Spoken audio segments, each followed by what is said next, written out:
परंतु इससे पहले कि हम आगे बढ़े, फर्स्ट फ्रूट, प्रथम फल के बारे में मैं चाहता हूं कि हम देने की विषय की गंभीरता को हम जरा याद करें और उस विषय में हम थोड़ी सी चर्चा करें कि बाइबल में एक व्यक्ति के विषय में लिखा है। वैसे आज का क्लास मास्टर सीमा लेने वाली थी। मैंने उनको कहा था कि आज का जो स्टडी होगी वो लीड करेंगी, परंतु अ, मेरे मन में आया कि आकान के विषय में मैं बात करूं और फिर उसके बाद हम आगे बढ़ेंगे। आकान एक ऐसा कैरेक्टर है बाइबल में जो पाया जाता है यहोशू अध्याय 7 और वचन 1 से लेके 26 तक। Joshua chapter 7 verses 1 to 26। और आकान कौन था, उसका नाम बाइबल में क्यों है, और उस व्यक्ति से हम क्या सीख सकते हैं, इस विषय में आज हम चर्चा करें। आमेन। और हम जानने की कोशिश करेंगे कि इस व्यक्ति का लाइफ, इस व्यक्ति का जीवन, इस व्यक्ति के कैरेक्टर हमारे जीवन पे किस प्रकार से प्रभाव डाल सकते हैं और कौन सी बातें हम सीख सकते हैं। पुराने नियम के सारे कैरेक्टर, सारे किरदार, पुराने नियम के सारे लोग हमें बहुत कुछ सिखाते हैं। पुराना नियम केवल हिस्ट्री नहीं है कि क्या हुआ था, लेकिन पुराना नियम में हर एक डिटेल, हर एक चीज इसीलिए दी गई है कि ताकि हम, जो हमारे पूर्वज थे, विश्वास में जो हमारे पूर्वज कहलाते हैं, उनकी गलतियों से हम सीखें, उनके अच्छाई से हम सीखें, उनकी विजय से भी हम प्रेरणा प्राप्त करें और उनकी हार से भी हम कुछ लेसन्स को हम सीखने पाए। आज हम चर्चा करेंगे, बहुत ही सिंपल विषय है, आकान का पाप, द सिन ऑफ आकान, और उसके क्या क्या परिणाम हमारे जीवन में आज है, कि आज हम उससे क्या सीख सकते हैं। इस विषय में हम जरा चर्चा करेंगे। आप में से कोई भी पढ़ सकता है यहोशू अध्याय 7 और वचन 1। परंतु जितने लोग यस परंतु इस्राएलियों ने अर्पण की वस्तु के विषय में विश्वासघात किया, अर्थात यहूदा गोत्र का आकान, जो जेहर वंशी जब्दी का पोता और कमर्मी का पुत्र था, उसने अर्पण की वस्तुओं में से कुछ ले लिया। इस कारण यहोवा का कोप इस्राएलियों पर भड़क उठा। आमेन। ओके। सो द आकान के विषय में बाइबल में लिखा गया है। हर एक कैरेक्टर बाइबल में उसके साथ, उसके नाम के साथ, उसके जीवन के साथ, उसकी सेवकाई के साथ उसकी एक हिस्ट्री रिलेटेड है। ओके। जब भी आप बाइबल पढ़ते हैं, आपको बड़े ध्यान पूर्वक उस व्यक्ति के विषय में क्या लिखा है बाइबल में, उसकी फैमिली डिटेल्स क्या है, उस व्यक्ति ने क्या क्या किया था, एक लाइन भी उस व्यक्ति की है तो वो आपसे बात करती है। ओके। बाइबल पढ़ते समय कई नाम हम पढ़ भी नहीं पाते, कितने डिफिकल्ट नाम है बाइबल में, खासकर कि पुराने नियम में। और हमें लगता है कि ये क्यों है, ये नाम क्यों दिए गए हैं, या जगह के नाम क्यों दिए गए हैं। बाइबल में अजीबोगरीब कुछ नाम है, नंबर है, इतनी डिटेलिंग क्यों है। अपोस्टोलिक लोगों की खासियत ये है कि हम वो चीजें पढ़ते हैं जो आम विश्वासी नहीं पढ़ते। Praise the Lord. हमारी नजर वहां जानी चाहिए जहां पे आम विश्वासी या सेवक नहीं पढ़ पाते। कई सारे लोग बाइबल को केवल प्रचार करने के लिए पढ़ते हैं कि मैं कुछ उसमें से प्रीचिंग नोट्स मिले, मुझे कुछ नया मिले, मुझे कुछ बताने के लिए मटेरियल हो। हम बाइबल पढ़ते हैं प्रभु की योजना को जानने के लिए। हम बाइबल पढ़ने का हमारा कोशिश है, हमारा प्रयास है, प्रयत्न है कि हम परमेश्वर की मन की बातों को जानें। परमेश्वर की दिली इच्छाओं को हम समझे और उन बातों को, वचनों को अपने जीवन में लागू करें। सो आइए आगे बढ़ते आकान की स्टोरी में। इजराइलियों के बहुत ही शानदार विजय जो यरीको में हुई थी, यरीहो में हुई थी, उस विजय के बाद इजराइली बहुत ही खुश हो गए, कि एक विजय उनको मिली, एक जय उनको प्राप्त हुआ। परमेश्वर ने किस रीति से, अद्भुत रीति से, एक अलौकिक रूप से यरीहो की दीवार को तोड़ा था। डिटेल में बता सकता हूं, लेकिन हमारे पास इतना समय नहीं है। यरीहो की दीवार 30 फीट ऊंची थी। करीब 5 से 7 रथ घोड़े के एक एक साथ जा सकते हैं, इतनी बड़ी उसकी शहरपना थी। ओके। और कई सारे किलोमीटर के घेरे में वो शहर बना हुआ था। प्राचीन शहरों में से सबसे मजबूत जाने जाने वाला ये शहर था यरीहो। और इस शहर को प्रभु के लोगों ने परमेश्वर की सहायता के साथ, परमेश्वर के दिए गए नियमों के साथ उन्होंने उसको पार किया। जब हम अपने जीवन में, जब शिक्षाओं को सीख रहे हैं, परमेश्वर के वचन में हम आगे बढ़ रहे हैं, मैं चाहता हूं कि हम सब लोग हम सब लोग बहुत ही सावधान और सतर्क रहे कि हम इन लोगों की तरह गलती ना करें। आमीन।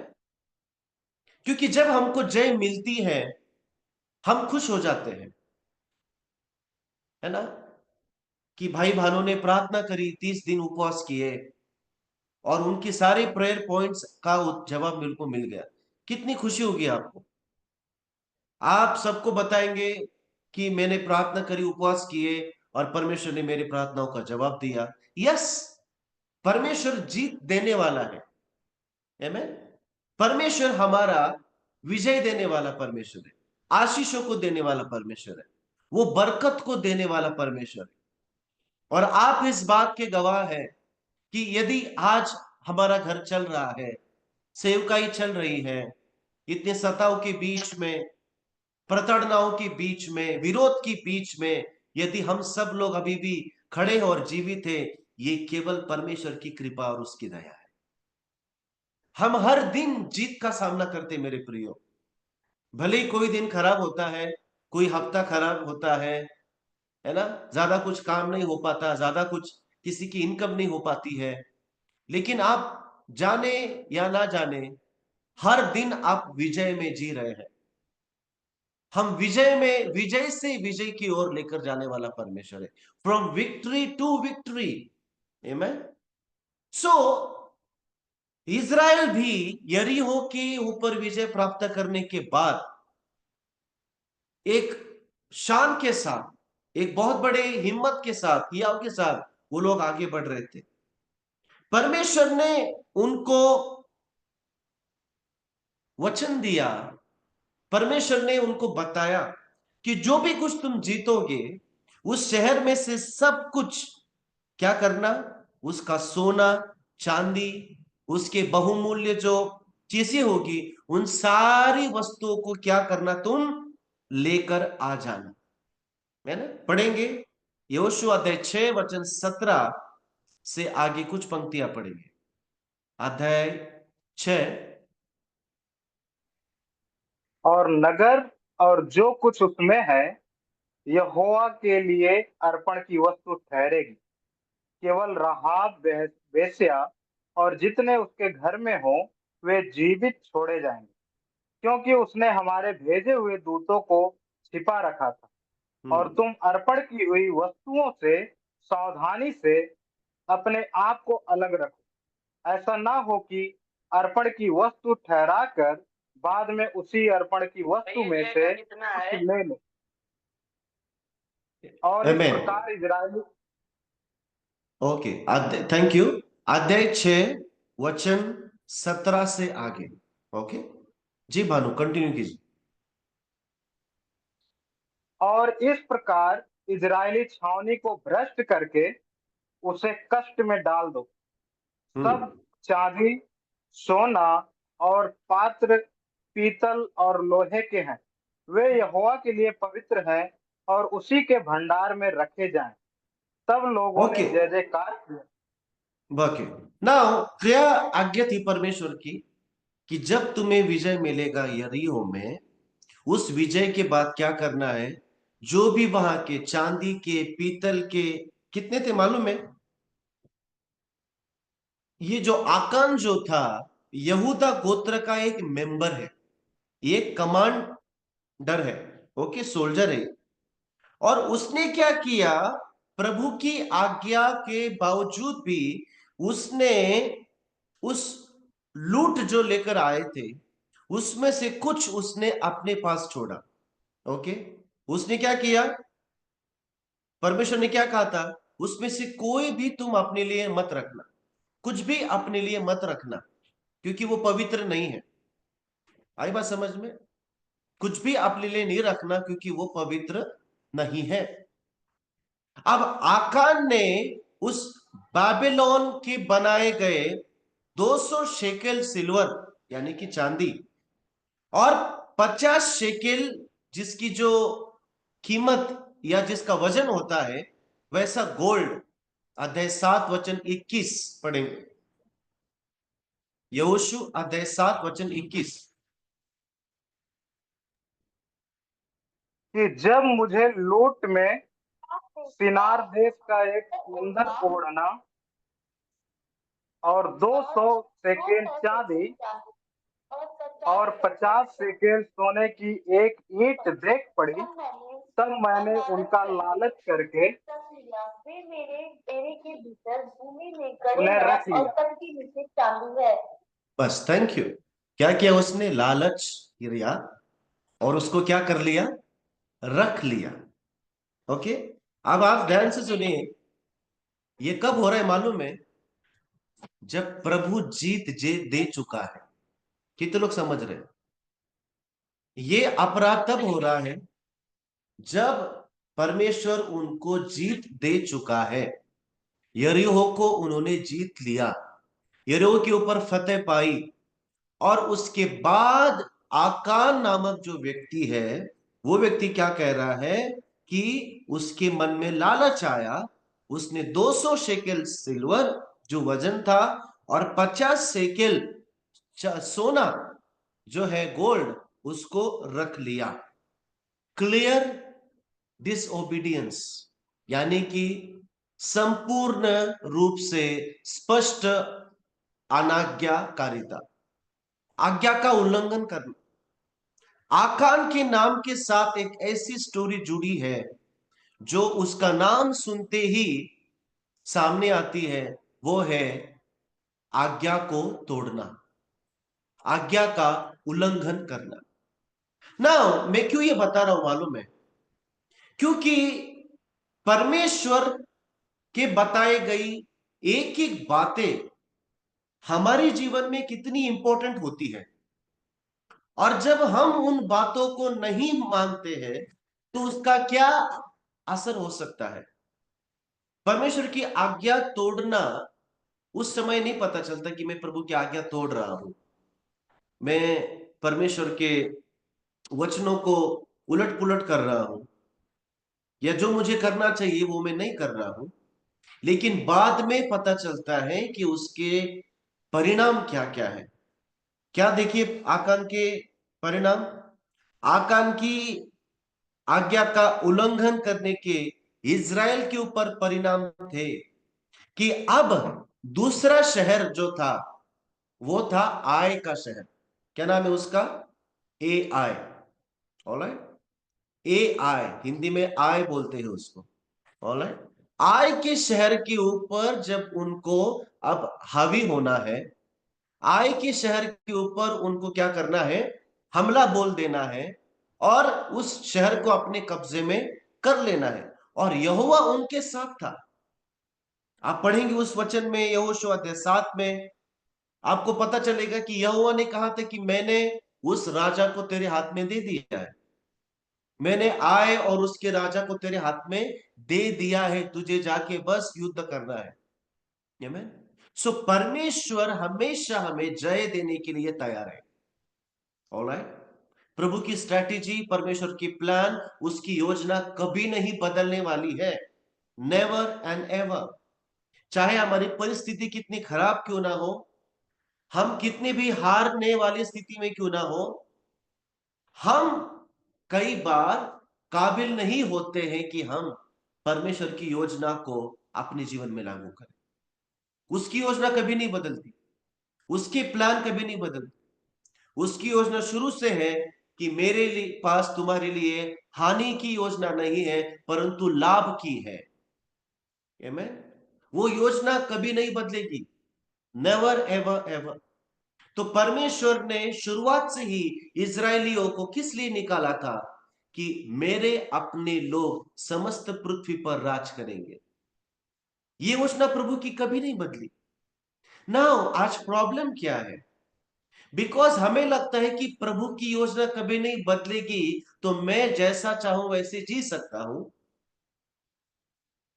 मैं जैसे चाहूं वैसे निर्णय ले सकता हूं, क्योंकि वचन तो कभी बदलेगा नहीं ना। ये सबसे बड़ी गलती आज पोस्ट मॉडर्न लोग करते हैं। आज की सदी में विश्वासियों की सबसे बड़ी गलती है कि हम अपनी परिस्थिति से समझौता कर लेते हैं। वी कॉम्प्रोमाइज कॉम्प्रोमाइज कर लेते हैं हम छोटी छोटी बातों में, बड़ी बड़ी बातों में। और हमें लगता है क्योंकि प्रभु का वचन तो बदलेगा नहीं फायदा। लेकिन परमेश्वर की योजना में कंडीशंस है। ये बात आप कभी नहीं भूलिएगा। प्रभु की योजना है, लेकिन उसके बाद उसकी शर्तें हैं।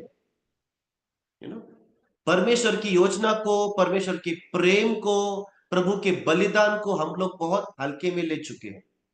हम बहुत सहजता से लेते हैं हम, क्योंकि हमें मालूम है परमेश्वर क्षमाशील है, परमेश्वर दयालु है, परमेश्वर प्रेमी है।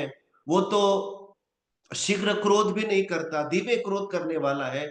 तो इसका मतलब हम जैसे चाहे वैसे जिए, जो मर्जी हमारे मन में आए वो करे, क्योंकि परमेश्वर तो क्षमा करने ही वाला है। यस, प्रभु क्षमा करेगा, लेकिन उसके परिणाम आपको भुगतने पड़ेंगे। परमेश्वर ने बाइबल में सबको क्षमा करी, सबको क्षमा करी, लेकिन उसके परिणाम उन लोगों को भुगतने पड़े। शिमशोन को प्रभु ने क्षमा करी, लेकिन परिणाम उसकी दोनों आंखें गवा बैठा। अब्राहम को भी क्षमा करी, लेकिन वो अपना बेटा इश्माइल से हमेशा के लिए टाटा बाय बाय करना पड़ा। रिश्ते वहां पे खराब हो गए। प्रभु ने उनकी भी सुधि ली, उनको पानी दिया, है ना, हाजिरा और इस्माइल को, लेकिन अब्राहम को उनसे अलग होना पड़ा। प्रभु ने दाऊद के व्यभिचार को क्षमा किया, लेकिन उसे अपने बेटे को गंवाना पड़ा। यू सी,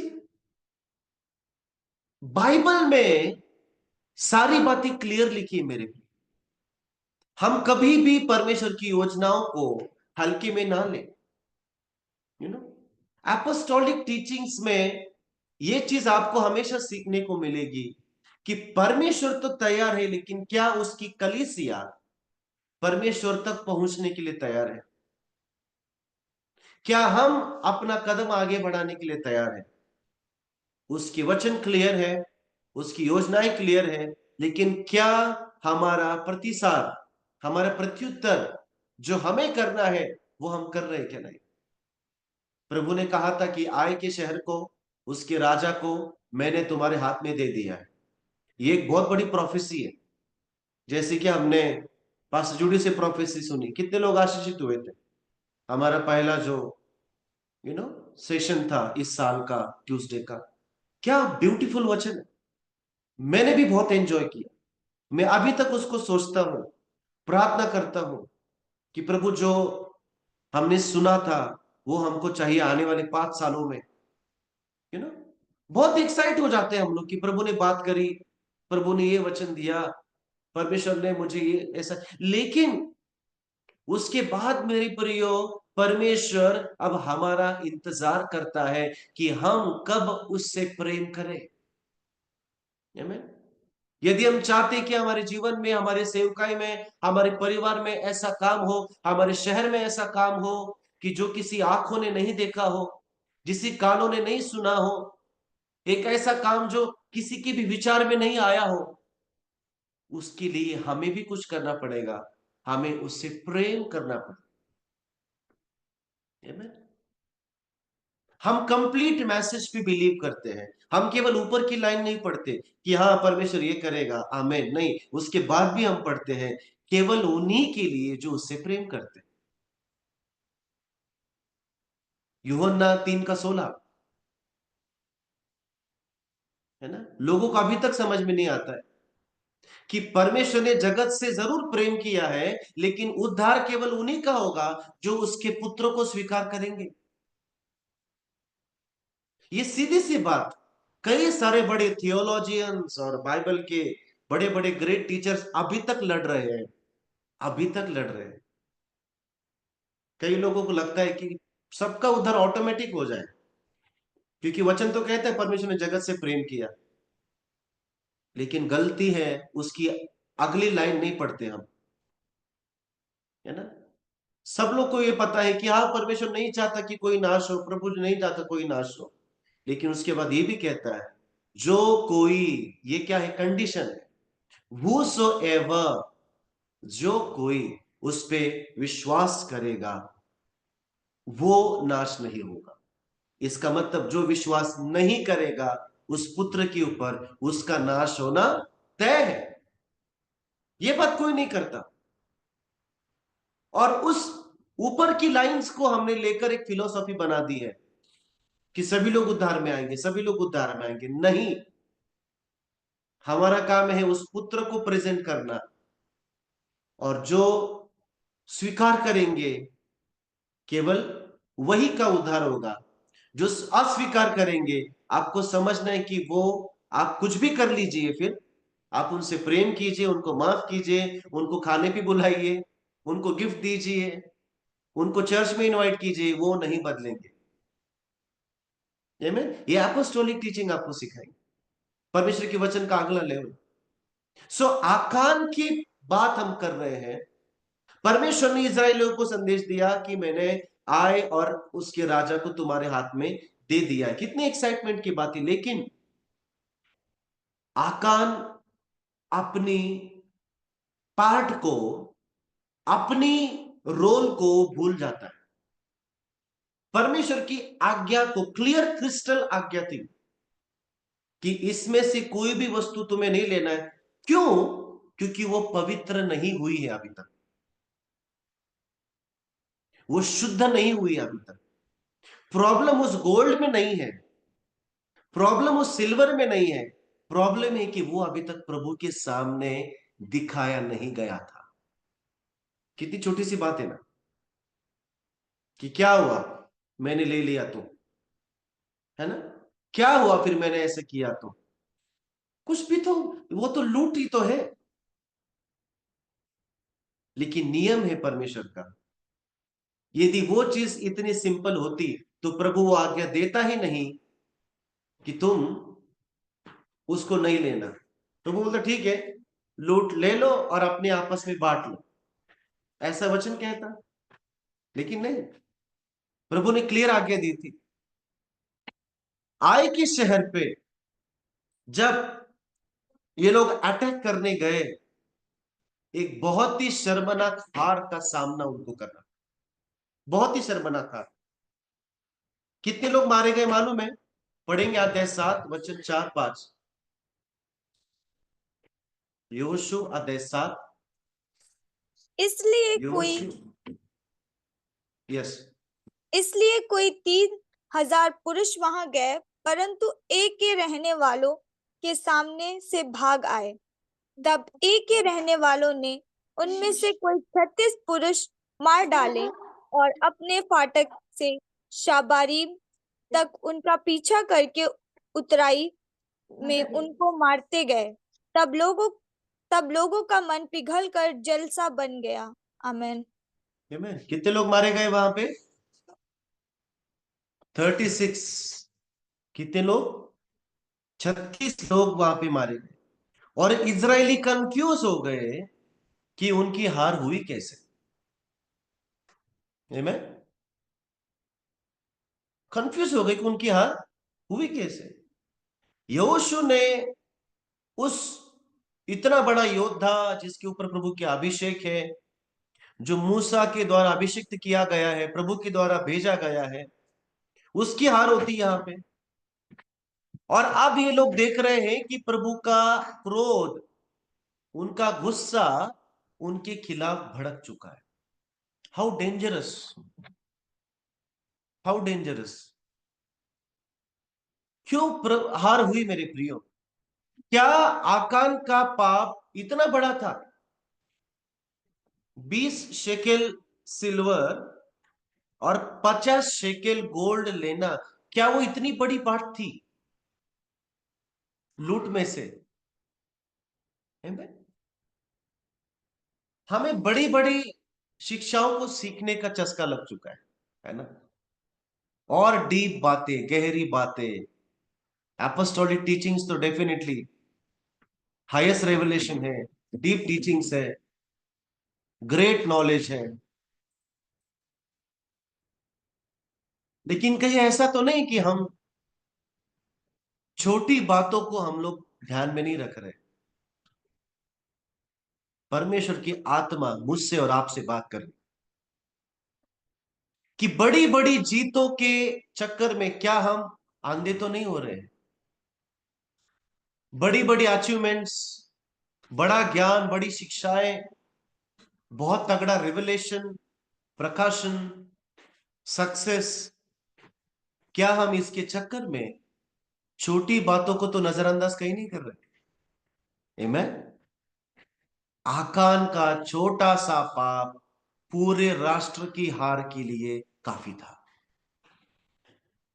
स्मॉल सिन, छोटा सा पाप, कोई बड़ी बात भी नहीं है, कुछ लिया उसमें से बस। आकान के पाप का इजराइल के ऊपर बहुत बड़ा प्रभाव हुआ, और परमेश्वर के अनुग्रह को दोबारा पुनर्स्थापित करने के लिए यहोशू को उस प्रॉब्लम, उस समस्या को आइडेंटिफाई करना बहुत आवश्यक था। उसने प्रभु से प्रार्थना करी, परमेश्वर के सामने गया, प्रभु से पूछा, गाइडेंस मांगा, और उसके बाद उसने उस ट्राइब को एलिमिनेट किया, उस परिवार को एलिमिनेट किया जो उस पाप के लिए जिम्मेदार था। मेरे प्रियो, हम एक संस्था नहीं है, हम डिनोमिनेशन नहीं है, हम परमेश्वर की सेना है, हम परमेश्वर का परिवार है, हम परमेश्वर की जीवित कलीसिया के सदस्य हैं। आमीन। और ये बात बहुत गंभीर है कि हम उसी तरीके से आपस में रहे। हमारा ये ऑनलाइन मिलना, ऑफलाइन मिलना, ये बाकियों के लिए टाइम पास होगा, हमारे लिए गंभीर बात है। आमीन। हमारे लिए सीरियस बात है। हम एक परिवार को चलाते हैं, किसी संस्था को नहीं।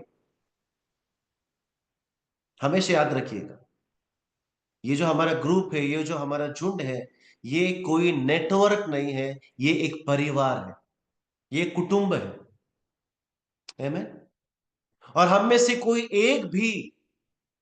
कोई भी गलती करेगा तो उसका परिणाम सबको भुगतना पड़े, तो चाहे मैं हूं या कोई और भी लीडर हो, कोई भी व्यक्ति, कोई भी परिवार। आमीन। आकान के जीवन से इजरायलियों, एक व्यक्ति के पाप की वजह से पूरे राष्ट्र को हारना पड़ा। सोचिए आप। आमीन। प्रभु का वचन सभी को एक बार और एक साथ आया था। परमेश्वर ने एक बार एक साथ सबको बताया था। हमारे लिए भी परमेश्वर का वचन हर मंगलवार को एक बार और एक साथ आता है, बराबर कि नहीं? परमेश्वर हम सबसे गहराई में बात करता है, लेकिन हम में से एक भी व्यक्ति यदि उसका पालन ना करे या उल्लंघन करे तो हो सकता है कि हमें सभी को उसकी हार झेलनी पड़ेगी।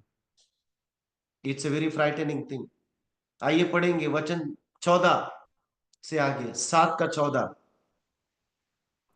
इसलिए सबेर को तुम गोत्र गोत्र के अनुसार समीप खड़े किए जाओगे, और जिस हम्म गोत्र को यहोवा पकड़े वह एक एक कुल करके पास आए, और हम्म जिस कुल को यहोवा पकड़े वह घराना घराना करके पास आए। फिर हम्म जिस घराने को यहोवा पकड़े वह एक एक पुरुष करके पास आए। हम्म वह तब जो पुरुष अर्पण की वस्तु रखे हुए पकड़ा जाएगा, वह और जो कुछ उसका हो सब आग में डालकर जला दिया जाए, हम्म क्योंकि उसने यहोवा की वाचा को तोड़ा है और इज़राइल में अनुचित कर्म किया है। हम्म यहोशू 24। 24।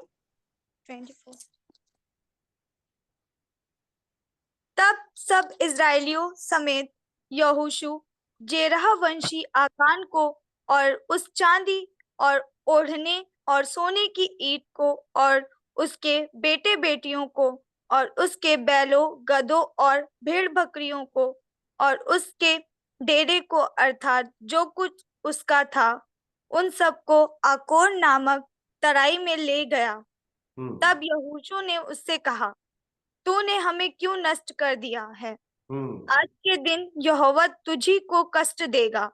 तब हम्म सब इस्राएलियों ने उस पर पथराव किया और हम्म उनको आग में डालकर जलाया और हम्म उसके ऊपर पत्थर डाल दिए, और उन्होंने उसके ऊपर पत्थर का बड़ा ढेर लगा दिया जो आज तक बना है।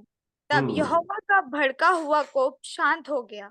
इस यस। कारण उस स्थान का नाम आज तक आकोर तराई पड़ा है। आमेन। नाउ एक छोटी सी गलती की वजह से इस व्यक्ति को पथरवा और उसका नाश उसने खुद ही अपने जीवन में इनवाइट किया। छोटी सी गलती। मैं आपको यह बताना चाहता हूं कि हम एक घराना है, हम परमेश्वर का परिवार है। आमीन। कितने लोग मानते हैं कि हम परमेश्वर का परिवार है? हम सब मिलके, okay, we all are family. हम एक परिवार है और परमेश्वर ने हमारे परिवार के लिए चुने हुए प्रेरित भी दिए हैं, जिनका नाम है पास्टर जूडी महाराज। उनके भी ऊपर परमेश्वर ने पास्टर डॉक्टर सेगी को दिया है, ओके। और परमेश्वर ने उनको हमारे लिए चुना। जो भी वचन मैं आप तक पहुंचाता हूं वो वचन 2014 से हम जो सीख रहे हैं उसी का इंट्रोडक्शन। प्रयास करते हैं हम आप सभी तक अच्छी शिक्षाएं जो आज के लिए काफी है, जरूरी है, आप तक सब तक पहुंचाएं। संस्था चलाना बहुत इजी है मेरे प्रिय। डिनोमिनेशन चलाना बहुत इजी। सबको काम पे लगा दो, थोड़ा बहुत सपोर्ट करो। 32 में कितने हुए, आज कहाँ विजिटिंग करी, कितने चर्चेस हुए, फिर फंड रेजिंग करो, फिर चर्च बिल्डिंग दे दो। संस्था चलाना एक दुनिया का पैटर्न हो चुका है by the way। लेकिन परिवार चलाना, उसमें आपको पूरे रीति से प्रभु की योजनाओं के ऊपर ही चलना पड़े। ये परमेश्वर इस्राएलियों को सिखा रहा है। आमीन। प्रभु ये सिखाना चाहता कि तुम मेरे लोग हो तो मेरी बात मानो, अपने मन के अनुसार मत करो, बाबेलोन की तरह मत चलो, मिस्र की तरह मत करो। जो अन्य जाति हैं, जो यहोवा के नहीं हैं, जो अब्राहम के वंशज नहीं है, उनकी तरह मत बनो। इसलिए इज़राइल के लिए अलग नियम है। Now we should understand for our family there are different rules in the Bible। हम अपने जीवन को और किसी बाकी विश्वासियों की तरह नहीं जी सकते। हमारी प्रार्थना भी वचन से मेल खानी चाहिए, हमारे सेवकाई वचन से मेल खानी चाहिए, हमारे परिवार को चलाने का तरीका वचन से मेल खाना चाहिए, हमारा वैवाहिक जीवन वचन से मेल खाने वाला चाहिए, हमारी हर एक चीज प्रभु के वचन के अनुसार होनी चाहिए, उसी में हमारी आशीष है। और कुछ करने की जरूरत नहीं हमें, और कुछ भी करने की जरूरत नहीं, वचन के अनुसार चलना। To do that which is right in the sight of God, उन बातों को करना जो प्रभु की नजर में सही है, मेरी नजर में सही नहीं, दुनिया की नजर में सही नहीं, जो प्रभु की नजर में सही। आकान ने वो किया जो प्रभु की नजर में गलत था। आमीन। आकान ने ऐसा काम किया जो प्रभु मना कर चुका था। क्या सीखते हैं हम आकान के जीवन से? नंबर 1, यदि हम आज्ञा तोड़ेंगे तो उसका परिणाम भुगतना पड़ेगा। यदि हम आज्ञा तोड़ेंगे तो उसका परिणाम भुगतना पड़ेगा। आकान का आज्ञा का उल्लंघन उसके लिए, ना केवल उसके लिए परंतु इज़राइल के लिए हार का कारण बना। नॉट ओनली फॉर हिमसेल्फ, अपने लिए नहीं था सिर्फ, पूरी इज़राइल की हार हुई है। तो सोचिए फिर, क्योंकि प्रभु उन सबको एक परिवार के रूप में देखता है। परमेश्वर हम सभी को एक कुटुंब, एक परिवार, एक यूनिट के रूप में देखता है। अलग अलग चर्चेस, हम लोग भले अलग अलग शहरों में हैं, अलग अलग नाम है, अलग अलग भाषाएं हैं, अलग अलग संस्कृति है ना। हम लोग तो हजारों किलोमीटर दूर है, कई लोग एक दूसरे से, परंतु प्रभु जब हमें देखता है वो एक परिवार के रूप में देखता है। आकान की क्या गलती हुई मालूम है? आकान ने खुद को इजराइलियों के साथ नहीं देखा। That's a problem. उसने अपने आप को यहोशू की तरह नहीं देखा, जो वचन प्रभु का आया था।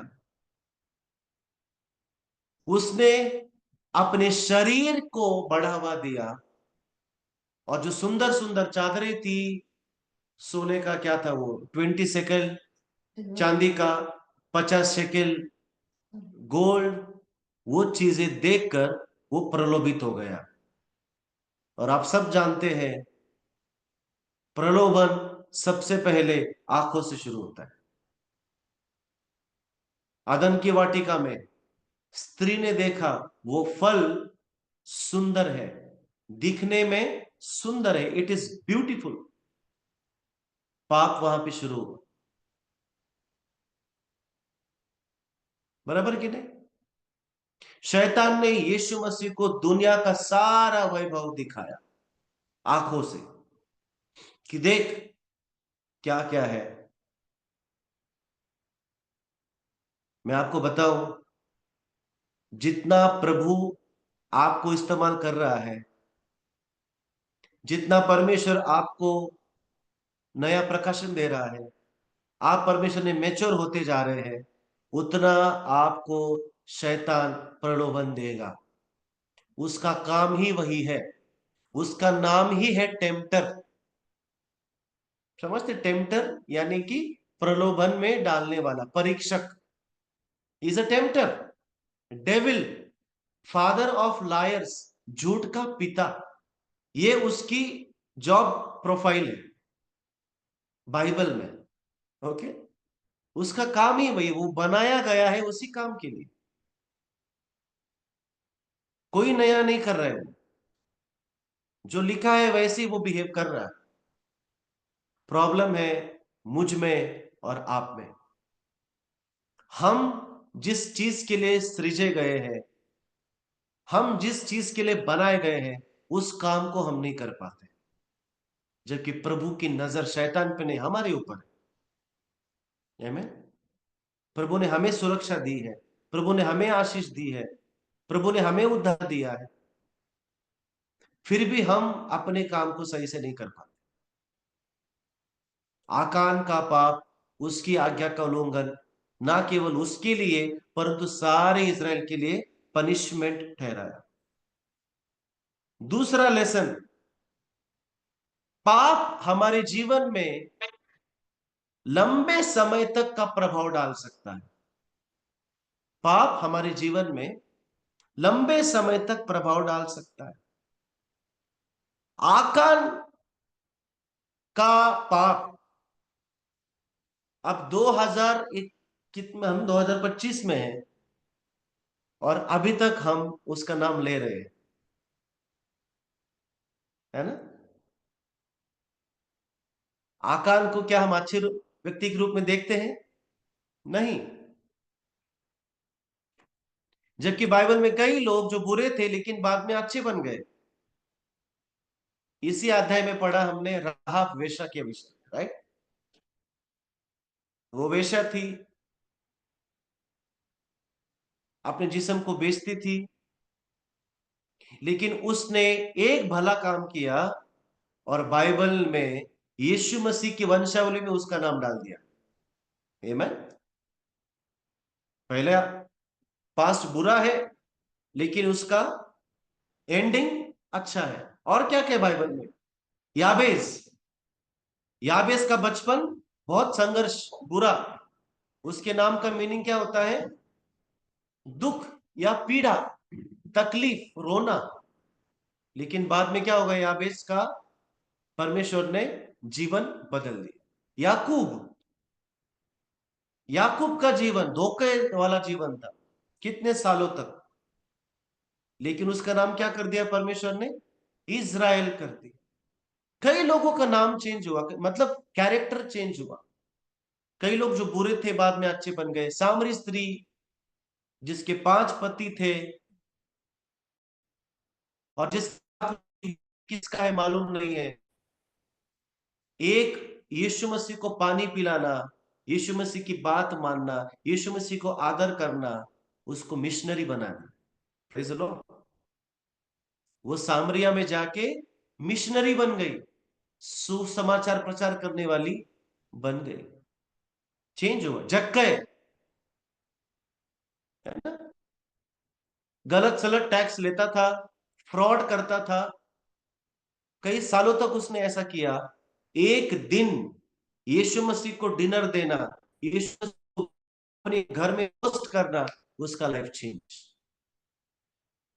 आमीन। लिस्ट इज वेरी बिग, बहुत बड़ी लिस्ट है। कई लोगों ने, हम उनको याद करते क्या रे वो ऐसा था फिर बाद में वैसा हो गया, लेकिन कुछ लोग रिवर्स हो गए बाइबल में। यहूदा इस्करियोत यीशु के साथ रहा, खाया, 3.5 साल तक सेवकाई देखी, सेवकाई करी, अंत में यीशु को धोखा दिया, राइट। पौलुस के साथ भी कई सारे ऐसे लोग थे जो बाद में उनको छोड़कर चले गए। दिमास छोड़कर चला गया, एक लीडर था। नए नियम में कई सारे विश्वासी थे, बाद में रास्ता भटक गए, अविश्वासी हो गए।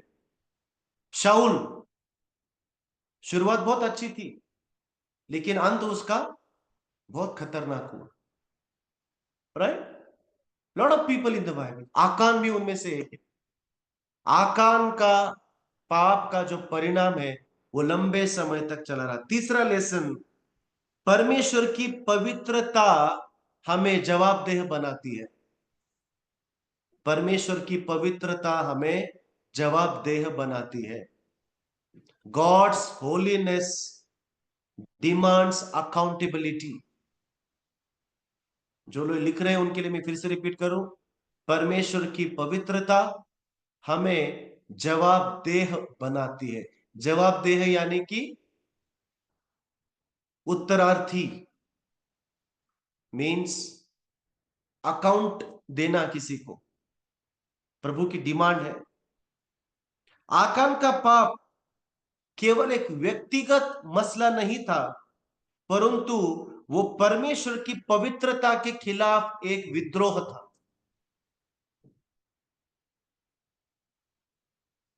आकान का पाप एक व्यक्तिगत मसला नहीं था, परंतु परमेश्वर की पवित्रता के खिलाफ उसका विद्रोह था, ऑफेंस अगेंस्ट गॉड्स होलीनेस।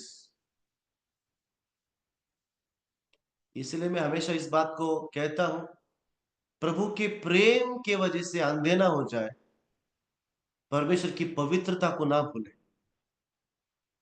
जो चीजें उसको पसंद नहीं है तो नहीं है ना। अधिक विश्वासी केवल प्रभु की एक साइड को लेकर चल रहे हैं अभी तक। ओ वो तो बहुत प्रेमी है, वो तो बहुत दयालु है, वो तो बहुत कृपालु है, वही वचन उनको आते हैं। उनको ये नहीं मालूम कि जिससे वो प्रेम करता है उनकी वो ताड़ना करता है। वो ये वचन कभी नहीं बोलेंगे कि परमेश्वर अपने चुने हुओं को तराशता है, उनकी परीक्षा करता है। इसलिए 90% विश्वासी एटलीस्ट हमारे भारत में डर डर के अपने विश्वास में जी रहे, डर डर के। 10% लोग हैं केवल, बहुत कम है, या उससे भी कम नंबर हो सकता है, जो अपने उद्धार का आनंद उठा रहे हैं यीशु के साथ, जो अपने मसीह जीवन को भले ही परेशानी है, दुख है, तकलीफ है, लेकिन यीशु के साथ एंजॉय कर रहे हैं। बहुत कम लोग हैं। बाकी मैं जितने भी लोगों से मिलता हूं, किसी ना किसी बात का डर है। विश्वासी शैतान से बंधे हुए हैं।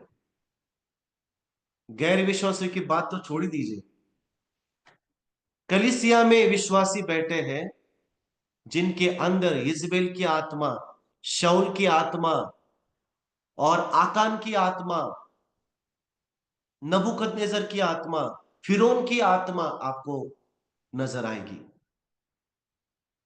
उनकी बिहेवियर, उनका बोलना, उनके बर्ताव और उनकी जीवन शैली से आपको तुरंत पता चलेगा कौन सी आत्मा इस व्यक्ति के अंदर।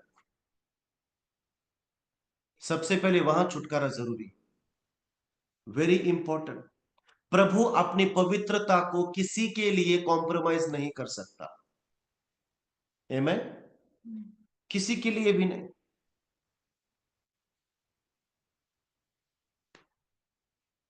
यदि हम पाप करेंगे तो उसका परिणाम हमें भुगतना पड़ेगा। We will have to face consequence.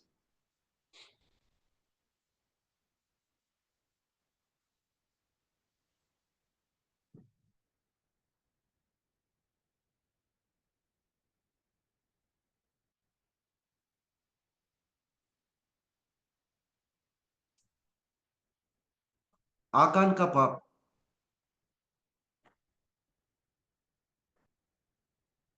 किस विषय में था? वो किस रिलेटेड में था? सोना और चांदी, पैसे के विषय में, राइट। लालच, अविश्वास योग्यता, आज्ञा का उल्लंघन करना, इनको परमेश्वर नजरअंदाज नहीं करता। हम करते नजर, हमें लगता है अरे ठीक है, छोटी सी तो बात है, क्या हो जाएगा, 50 शेकेल ही तो है, 20 शेकेल ही तो है, क्या होगा, कुछ नहीं होगा, ठीक है, चलता है उतना, है कि नहीं, चल जाता है, इट्स ओके। ये इट्स ओके हमें बाद में बड़ा भारी पड़ने वाला है। आमेन। ये इट्स ओके वाला जो ट्रेंड चल रहा है आजकल, मेरे लिए मालूम है दुख की बात क्या है? आज मैं ऐसे लोगों को देखता हूं जिनको मैं एक टाइम पे उनके बारे में बोलता था, सोचता था कि ये भाई, ये बहन, ये परिवार कितना बढ़िया विश्वास में। कई ऐसे परिवार हैं जिनको देखकर मुझे प्रेरणा मिली थी जब हम नए थे, कैथोलिक्स में थे, और जब हम पेंटिकॉस्टल फेथ में आए। आज जब मैं उन लोगों का जीवन देखता हूं, मुझे रोना आता है, मुझे दुख लगता है कि इन लोगों को कितना आगे विश्वास में बढ़ना चाहिए था। अब ये लोग दूसरों के विश्वास का ठोकर का कारण बन गए। ये सबसे बुरी बात है, और प्रभु उसको टॉलरेट नहीं करता। आपका छोटा सा इट सो के आपकी पीढ़ियों को भुगतना पड़ेगा। आमेन। आपका छोटा सा कॉम्प्रोमाइज, आपका छोटा सा समझौता दुनिया के साथ कई पीढ़ियों को भुगतना पड़े। ठीक उसी तरह आपकी छोटी सी आज्ञाकारिता आपके परिवार, उनके परिवार, उनकी पीढ़ी के ऊपर आशीषों को लेकर आए। छोटी सी आपकी आज्ञाकारिता, आपकी धार्मिकता, आपका प्रभु के प्रति आदर सम्मान आपके लिए बहुत कुछ कर सकता है। आखन का पाप किससे रिलेटेड है? फाइनेंशियल अनफेथफुलनेस, आर्थिक अविश्वास योग्यता। आर्थिक क्या बोलेंगे उसको? अनफेथफुलनेस को अविश्वास योग्यता, राइट। दूसरा एक शब्द है उर्दू में, बेवफा, बेवफाई। ये बहुत पोइटिक हो गया है ये बहुत पोइटिक हो गया, शायरी जैसा, है ना। आर्थिक बेवफाई नहीं, कुछ मूवी का नाम लग रहा है। विश्व अविश्वास योग्यता सही लगा, ओके। वो वफादार नहीं रहा उसके देने की विषय। मेरे प्रियो, ये स्टोरी कोई नई स्टोरी नहीं है ना। आकान के विषय में पहली बार नहीं सुन रहे, लेकिन पता नहीं क्यों प्रभु ने ये वचन हम सबके लिए दिया है कि हम वो गलती ना करें जो आकान ने की, या बाइबल में कई सारे लोगों ने की। छोटी लगती है ये चीजें ना, छोटी लगते हैं। अभी हम जेन जी जनरेशन में चल रहे हैं, बराबर कि नहीं? जेन जी, किधर जेन जी के किड्स? यस कोमल, सब जेन जी। अभी सब कुछ एकदम मॉडर्न है, सब कुछ एकदम फास्ट है, बट बाइबल को कभी कॉम्प्रोमाइज नहीं करना। आपको जितना मॉडर्न होना है मॉडर्न बनिए, ओके। जो खाना है अच्छा खाइए, घूमिए, एंजॉय कीजिए लाइफ को, बढ़िया से बढ़िया कपड़े पहनिए, कोई रूल्स रेगुलेशन नहीं है। जो गाड़ी खरीदनी है वो गाड़ी खरीदिए, आमेन। जो फोन चाहिए आपको वो लीजिए। 1 लाख क्या, 5 लाख सैलरी कमाइए, आमेन। बढ़िए, लेकिन बाइबल को कभी कॉम्प्रोमाइज मत कीजिए। यदि हम इस साल में और आने वाले सालों में इन बातों को बनाए रख रहे हैं, तो मेरे प्रियो, हम सही रीति से विश्वासी हैं। आज विश्वासी वो नहीं है जो चर्च जाता है, जो कम्युनियन लेता है, या जो जय मसीह करता है, वो विश्वासी नहीं। अब विश्वासी वो है जो अंत तक विश्वास में बना रहता है और उसमें कभी कॉम्प्रोमाइज नहीं करता। Praise the Lord. कि हमारे बच्चे इस बात की गवाही देंगे कि हाँ, मेरे मां बाप ने कभी भी अपने विश्वास में समझौता नहीं करी। आमीन। ये सबसे बड़ा पूंजी आप उनको दे सकते हैं।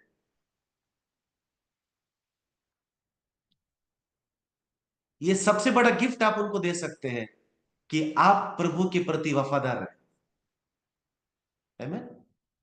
आपने प्रभु के, आपकी जो बहुत समस्याएं आई, आपको कई दिक्कतों का सामना करना पड़ा, उन्होंने भी देखा है, लेकिन वो कहेंगे कि नहीं, लेकिन मेरे माता पिता ने प्रभु को कभी नहीं छोड़ा। Praise the Lord. प्रभु को कभी नहीं छोड़ा।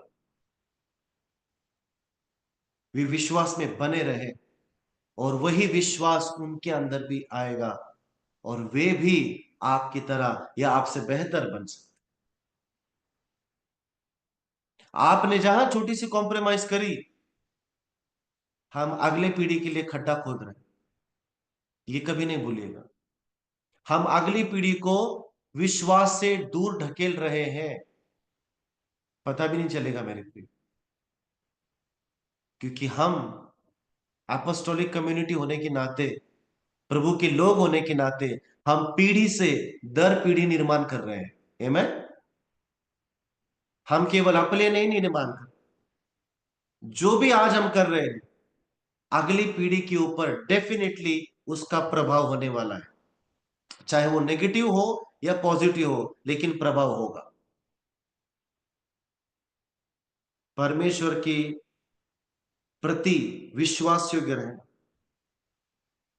आर्थिक रूप में प्रभु के प्रति विश्वासी होना बहुत आवश्यक।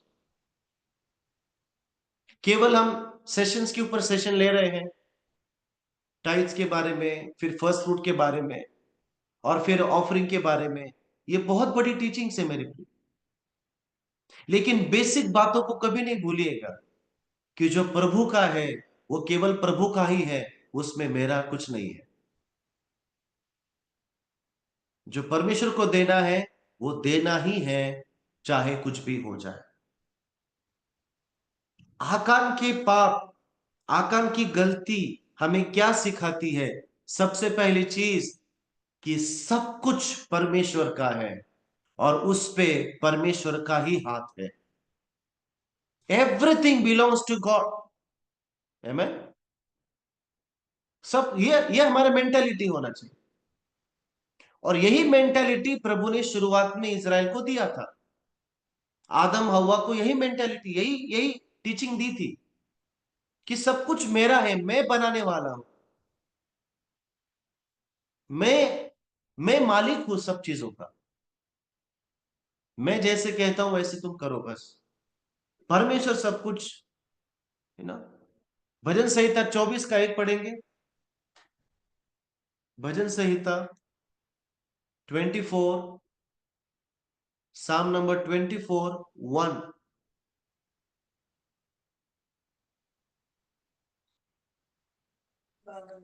पृथ्वी और जो कुछ उसमें है यहोवा का ही है, जगत और उसके निवास करने वाले भी। आमेन। आमेन। क्या कहता है वचन? फिर से पढ़ेंगे कोमल। पृथ्वी पृथ्वी और जो कुछ उसमें है यहोवा का ही है, बस, जगत। पृथ्वी और जो कुछ उसमें है, यानी कि पृथ्वी में जो भी है प्रभु ने बनाया हुआ, वो सब कुछ उसका है। आमेन। इस बात को हम कभी नहीं भूलें, सब कुछ परमेश्वर का है, ये हमारी फाउंडेशन है।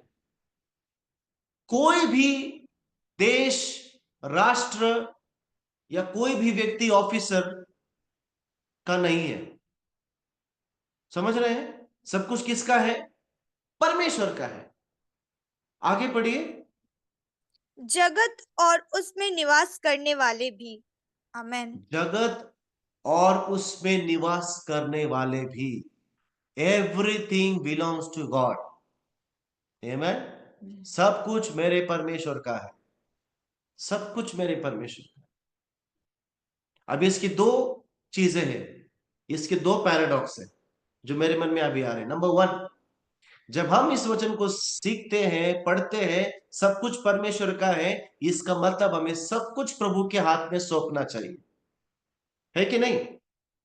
अपने आप को सौंप, अपने बच्चों को, अपनी बीवी को, अपने पति को, अपने परिवार को, अपनी खेती बाड़ी को, अपने मिनिस्ट्री को, अपने बिजनेस को। आमेन। आपके पास जो भी कुछ है, आपकी गाड़ी को, आपके घर को। क्यों? क्योंकि वचन कहता है, भजन संहिता 24 का 1, कि सब कुछ जो पृथ्वी पे है, जो जगत में है, सब कुछ उसका है, जगत के लोग भी उसके हैं। आमेन।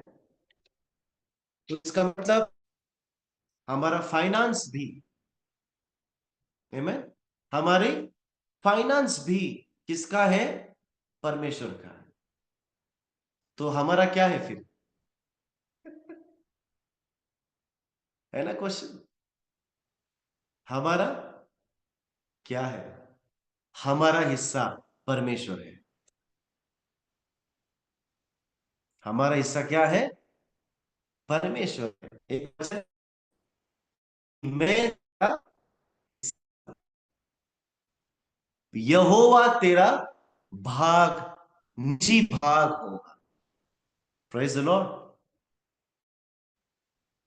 यहोवा परमेश्वर हमारा, और सब कुछ किसका है? परमेश्वर का है। तो इसका मतलब हमारा फाइनेंस भी परमेश्वर का है। यही प्रभु इजरायलियों को सिखाना चाहता है। इसलिए आकान को उन्होंने शिक्षा दी, आकान को वहां पे पनिशमेंट मिली, क्योंकि लेसन सीखना जरूरी है कि जो भी कुछ उन्होंने जीता था वो सब कुछ परमेश्वर का था। वो जीत उनको मिली थी बिकॉज ऑफ गॉड्स ग्रेस। वो जीत उनकी नहीं थी, वो जीत किसी मनुष्य की नहीं थी, यहोशू की नहीं थी, वो जीत थी यहोवा की, क्योंकि युद्ध यहोवा का ही है। Battle belongs to the Lord. Amen. सब कुछ किसका है? परमेश्वर का है। तो जब सब कुछ परमेश्वर का है, हमें उसके हाथ में सब कुछ सौंपना आवश्यक है। तो हम कौन है फिर पृथ्वी पे? हम जो उसका है, उसके भंडारी है। कौन है हम लोग? उसके भंडारी है, स्टूवर्ड्स। हम किसी को भी नियंत्रित नहीं कर सकते और करना नहीं चाहिए। इवन खराब से खराब मनुष्य को भी हम नियंत्रित नहीं कर सकते। कि हम किसी को भी अपने गुलाम नहीं बना सकते। समझ रहे आप?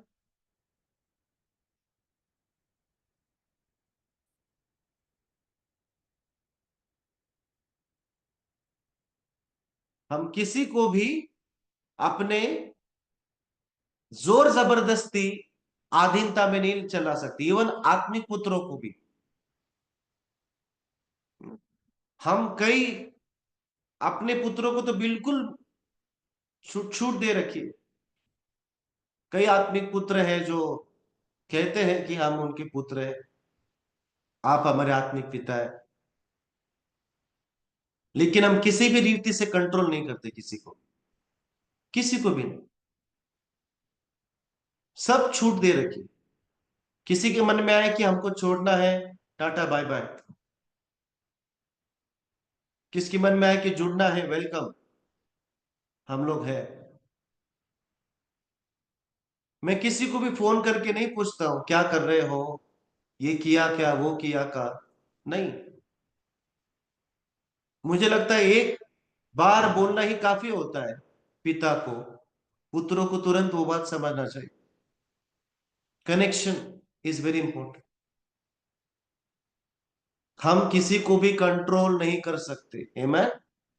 चर्च के लोगों को भी नहीं, आपके साथ जो काम कर रहे हैं उनको भी नहीं, आत्मिक पुत्रों को भी नहीं, हमारे भाइयों को भी नहीं, जो हमको दुख देते उनको भी नहीं कर सकते, क्योंकि पृथ्वी, जगत और जगत के सारे लोग यहोवा के हैं। प्रभु न्याय करेगा। आमेन। प्रभु न्याय करेगा। तो हम और आप कौन है? जितने भी जिम्मेदारी प्रभु ने दी है हमें, हम उसके भंडारी हैं, इंक्लूडिंग आवर ओन फाइनेंसेस। हमारा अपना पैसा भी किसका है? परमेश्वर का है। और जब ये विचार सब समझ लेंगे ना मेरे प्रियो, मैं बता सकता हूं आपको परमेश्वर किसी के भी सामने झुकने नहीं देगा। आपको किसी के भी सामने रोना नहीं पड़ेगा, क्योंकि यहोवा का सब कुछ है, और आप यहोवा के प्रति फेथफुल है, आप उसके प्रति वफादार है। आप ये कहते कि प्रभु ये सब कुछ आपका है, एवरीथिंग इज योर्स। आकान के अंदर ये विचार नहीं था। आकान सोच रहा था कि मैंने कितने अच्छे से तलवार चलाई है, मैंने इतने इतने लोगों को मारा है, राइट। मैंने जो है उस युद्ध में अपना योगदान दिया, तो वो मैं आ गया, स्वयं उसके अंदर आ गया, और उसको लगा यदि मैंने ये मेहनत की है तो क्या बुरा होगा यदि मैं उसमें से कुछ अपने लिए रख लूं। समझ रहे हैं आप? क्योंकि मैं भी तो मेहनत कर रहा हूं, यहोशू के साथ मैं भी तो हूं, उस टीम का हिस्सा मैं भी तो हूं। So what's wrong if I keep something for my self? यदि मैं अपने लिए कुछ रख लेता हूं, कोई बड़ी बात नहीं है, मेरा योगदान तो था उसमें ना। बट नो, सब कुछ यहोवा का है। दूसरी और भयंकर चीज जो मैंने सीखी कि आर्थिक रूप से अविश्वास योग्यता हमें परिणाम भुगतने के लिए क्या करेंगे, हमको तैयार करेंगे। यदि हम आर्थिक रूप से प्रभु के प्रति वफादार नहीं है तो हमें उसका परिणाम झेलना पड़ेगा। आकान का पाप के केवल कुछ परिणाम नहीं थे अपने स्वयं के ऊपर और उसके परिवार के ऊपर, परंतु सारे इजराइल कम्युनिटी के ऊपर। ना केवल वो, ना केवल उसका घराना, ना केवल उसका परिवार, लेकिन संपूर्ण राष्ट्र, पूरा राष्ट्र। तो सोचिए परमेश्वर कितना सीरियस है हमारे फेथफुलनेस के प्रति, हमारे विश्वास योग्यता के प्रति। आमेन। परमेश्वर सीरियस है। जब हम अपने आर्थिक या वित्तीय चीजों को परमेश्वर के हाथों में प्रायोरिटाइज करते हैं, अपने फाइनेंस को परमेश्वर के हाथों में देते हैं, तब हम हर प्रकार की दुख, जोखिम, तकलीफें और हर प्रकार के आत्मिक बढ़ोतरी को अपने जीवन में इनवाइट करते हैं। और जब हम परमेश्वर की आज्ञा के ऊपर अपने फाइनेंस को रखते हैं, परमेश्वर की नियमों के ऊपर हम अपनी जरूरत को रखते हैं, तब हम अपने जीवन में आर्थिक तंगी, गरीबी, रिश्तों में कड़वाहट और आत्मिक रुकावट का सामना हमको करना पड़े। तीसरी चीज, आर्थिक वफादारी। आर्थिक वफादारी में विश्वास और आज्ञाकारिता अत्यंत महत्वपूर्ण है। Trust and obedience.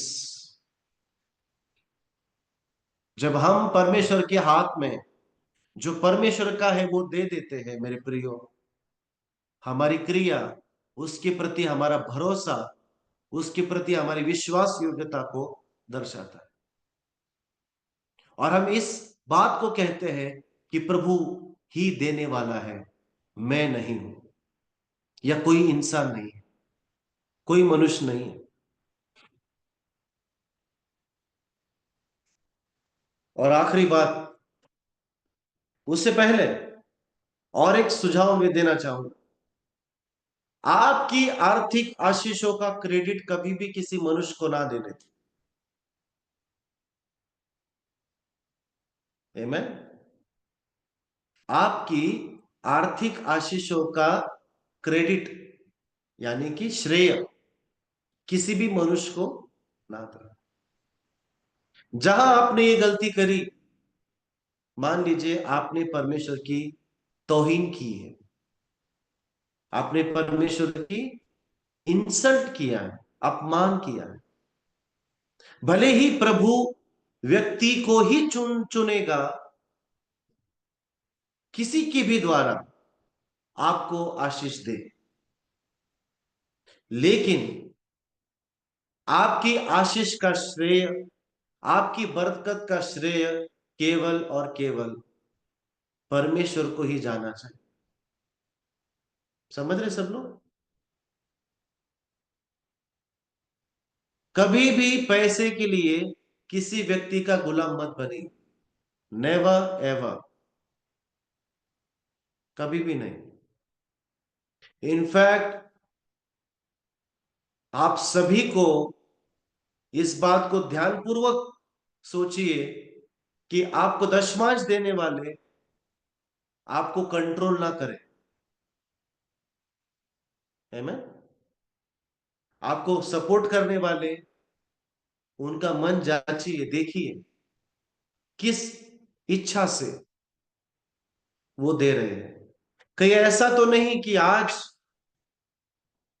मुझे कोई मदद कर रहा है और मुझे बड़ा मजा आ रहा है, लेकिन कुछ सालों बाद वो व्यक्ति मेरी गर्दन पकड़ ले कि मैंने तुझे बनाया, मैंने तुझे सपोर्ट किया, आमेन, मैंने मदद करी, मेरा दशमंश सबसे बड़ा था, मेरी ऑफरिंग सबसे बड़ी थी।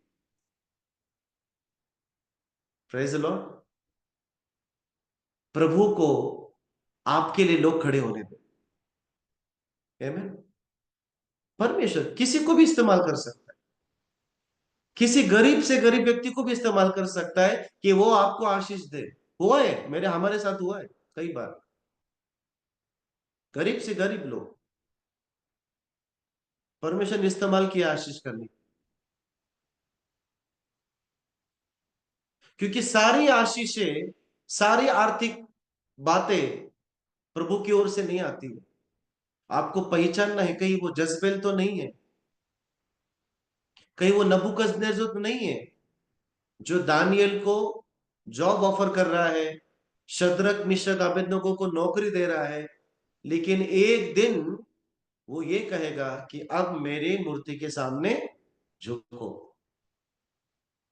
वहां भी सैलरी है, अच्छा पे आउट है, अच्छी पोजीशन थी, लेकिन एक दिन क्या करना पड़ेगा, एक बहुत बड़े स्तंभ के सामने आपको क्या करना है, दंडवत करना है, मूर्ति पूजा करनी, और आपको करनी ही पड़ेगी क्योंकि उसने आपको बनाया है, आप उसके अधीन है। इसलिए हम संस्था का रूप कभी नहीं देते सेवकाई को, और हमने आज तक कोई संस्था ज्वाइन नहीं करी, आज तक। इतने ऑफर, इतने सारे पैसे, इतने सारा लालच, सब कुछ आने के बावजूद भी हमने सीधा मना किया है। हमने कहा जो है हमारे पास उसमें हम खुश हैं, हमारी बरकत प्रभु की ओर से आएंगी, हम किसी संस्था के लिए काम नहीं करेंगे, हम आपका आदर करेंगे, हम आपके साथ शायद खड़े भी हो सकते हैं, लेकिन हमें आर्थिक सहायता के लिए कोई भी संस्था ज्वाइन नहीं करेंगे। हमारा देने वाला परमेश्वर है, उसने सेवकाई में बुलाया है, वही हमारी जरूरत को पूरा करेगा। प्रेरितों को कौन सी संस्था ने भेजा था, कौन सा मिशन था? पौलुस को सैलरी कहां से आती थी? आमेन। पतरस को पेमेंट कहां से मिलती थी? सोचा है कभी आपने? पहले कलीसिया, क्या इनकम था उनका, क्या बजट था उनका? लेकिन कैसे परमेश्वर ने अपने काम को कभी बंद नहीं होने दिया। आमेन। परमेश्वर किसी भी संस्था का मोहताज नहीं है कि वो संस्था उसके काम को जारी रखे। वो परमेश्वर है, वो कैसे भी कार्य कर सकता है। Praise the Lord. यदि वो कहता है कि सब कुछ मेरा है, तो मेरे प्रियो, उसका सुसमाचार, उसका गॉस्पल इस दुनिया में कैसे प्रचार किया जाए, परमेश्वर की शिक्षा कैसी, उसकी तैयारी उसने ऑलरेडी करके रखी है ना। कई सारी संस्थाएं हमने अपने खुद बिजनेस करने के लिए चुना। हम जब मुंबई में थे तब भी साइड बिजनेस कुछ ना कुछ करते रहे, और अभी भी हम खुद का इनकम खुद जनरेट करते हैं। किसी भी संस्था या किसी भी एक व्यक्ति के ऊपर डिपेंड नहीं रही। आमेन। क्योंकि आज भले ही कोई आपको सपोर्ट करे, मदद करे, आपको अच्छी अच्छी बातें बताए, लेकिन कल बड़ी मूर्ति आपके सामने आने वाली है, और आपको वो मूर्ति कौन सी है, गलत शिक्षाएं, गलत डॉक्ट्रिन्स, गलत प्रैक्टिस, नकली मिनिस्ट्री, झूठे रिपोर्ट्स बनाना, डुप्लीकेट बपतिस्मा देना, बाइबल के वचन के खिलाफ सेवकाई को चलाना, ये मूर्तियां है। और उसके बदले में वो आपको घर देंगे, गाड़ी देंगे, आपको मलेशिया, थाईलैंड और अमेरिका की ट्रिप ऑफर करेंगे। परमेश्वर पवित्र है, उसकी छोटी से छोटी आज्ञा को उल्लंघन हमको नहीं करना। Praise the Lord. ये बात हम सबको समझना जरूरी है।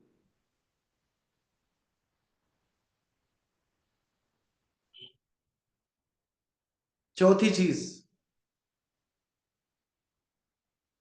आर्थिक विश्वास योग्यता हमारे हृदय से कनेक्टेड। आर्थिक विश्वास योग्यता ये हमारे हृदय से जुड़ी हुई है। आकान का पाप आर्थिक उल्लंघन, परमेश्वर की आज्ञा का उल्लंघन के विषय में बात करता है, क्योंकि विश्वास योग्यता हमें किसी भी सिखाने से नहीं, हमारे हृदय से निकलती, टीचिंग से नहीं, किताबों से नहीं। वफादारी हमारे हृदय से बाहर निकलती है। ये हृदय का मसला है कि हमारा हृदय कहां पे है। जब हम परमेश्वर के वचनों के आधार पर अपने फाइनेंस को मैनेज करते हैं, तब हम अपने हृदय को खुला कर कर बताते हैं कि मेरा ध्यान प्रभु में लगा है, मेरे पैसों में नहीं। आकान का ध्यान प्रभु में नहीं था, उस गोल्ड और सिल्वर में था। उससे वो पता चला। तो जब हम देते हैं, रिलीज करते हैं, हम प्रभु की ये बताते कि प्रभु मेरा ध्यान तेरे ऊपर है, मेरे पैसे के ऊपर नहीं। और जहां हम नहीं देते जो परमेश्वर को देना है, हम खींच लेते हैं, रख लेते हैं, तब क्या होता है, हम बताते हैं प्रभु को कि प्रभु मेरा ध्यान मेरे पैसों। Complete obedience. अब आकान ने 100% चोरी नहीं करी थी। ओके, आकान ने जितना भी लूट उनके पास था, बहुत सारी चीजें थी, उसमें से उसने केवल कुछ चीजों को रख लिया अपने लिए। क्या दर्शाता है उस बात को? कि परमेश्वर को 100% ना समर्पित होना। फॉर एग्जाम्पल, यदि मेरी इनकम महीने में 50,000 है, मान लीजिए मेरी इनकम अगर महीने में 50,000 है, तो मेरा इनकम का दशमांश होगा कितना? 5,000, बराबर। लेकिन आकान की आत्मा अगर मेरे अंदर है, तो मैं 3,000 ही दूंगा, 2,000 ही दूंगा, 4,000 ही दूंगा, क्योंकि वो 1,000 में मेरी दूसरी EMI जाने। समझ रहे आप? वो 2,000 में बचा रहा हूं, वो मैं सोचता हूं कि कोई बात नहीं, 3 तो दे रहा हूं। 3,000 भी बड़ा अमाउंट है ना? 4 तो दे रहा हूं मैं, 4,000 भी बड़ा अमाउंट है। सिर्फ 1,000 टाइप का मैं क्या कर रहा हूं? छिपा रहा हूं। किसकी आत्मा आ गई मेरे अंदर? किसकी आत्मा आ गई? आकान की आत्मा। क्योंकि आकान ने सब कुछ नहीं रखा था अपने पास, थोड़ा सा रखा था। लूट बहुत ज्यादा थी। समझ रहे लोग? अगर मेरी इनकम मंथली 20,000, 20,000 है, तो मेरा दशमांश हुआ 2,000। अब प्रभु को मेरी सैलरी से कोई मतलब नहीं है, प्रभु को मतलब है मेरी विश्वास योग्यता से। पास्टर जूडी ने स्टोरी बताई थी, याद है आपको? एक व्यक्ति की इनकम थी 200 रुपए एक हफ्ते में, और वो अपना दशमांश देता था 20 रुपए, और बाद में उसकी इनकम हफ्ते भर की 2,000 हो गई। लेकिन जब 2,000 इनकम हो गई, उसको कितना दशमलव देना चाहिए था? 200 रुपए। लेकिन वो दे नहीं पाया। परमेश्वर ने क्या किया, उसको फिर से 200 रुपए पे वापस लेकर आया कि ऐसा है, तो 200 रुपए में फेथफुल था, अब 200 रुपए में ही तो अपनी जिंदगी काट दी। क्योंकि जब मैं आशीष तुझे दे रहा हूं, तू मुझे भूल जाता है मैं। छोटी चीजें मेरे प्रियो, आकान का पाप देखने में बहुत छोटा लगता है, कुछ भी नहीं है, लेकिन प्रभु के लिए गंभीर है। परमेश्वर ने उसको नोटिस किया, परमेश्वर ने उनको जीतने नहीं दिया। सोचिए, परमेश्वर ने अपने लोगों की हार होने दी। Come on now. परमेश्वर चाहता तो आकान को बाद में डील कर लेता, चलो ठीक है मैं बाद में देखूंगा, अभी इस शहर को जीत लो क्योंकि ये मेरी योजना में है ना। प्रभु ये भी कर सकता था, बाद में देखेंगे आकान को, लेकिन नहीं, प्रभु ने जीत नहीं होने दी। मेरे प्रियो, हमारा छोटा आर्थिक डिसोबीडियंस, हमारे आर्थिक क्या आज्ञा को तोड़ना, हमारे पूरे कम्युनिटी के लिए, हमारे परिवार के लिए, कलीसिया के लिए हार का सामना करना पड़ेगा।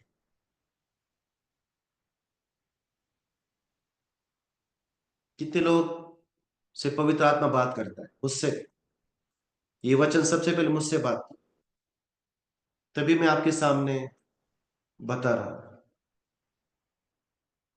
है मैं। छोटी, केवल फाइनेंस नहीं, ये तो फाइनेंस से रिलेटेड है पूरा का पूरा, लेकिन और भी चीजों में, वचन का पालन करने में, सिद्धांतों में, जो प्रभु का समय हो प्रभु को देने में, आमेन। और भी कई सारे पहलू हैं। हमें 100% ओबीडियंस होना है। सच्चाई बताने में, परमेश्वर के वचन को कभी नहीं छिपाना है। जो प्रचार परमेश्वर मन में डाल रहा है बोलिए। मैं ऐसे ही करता हूं।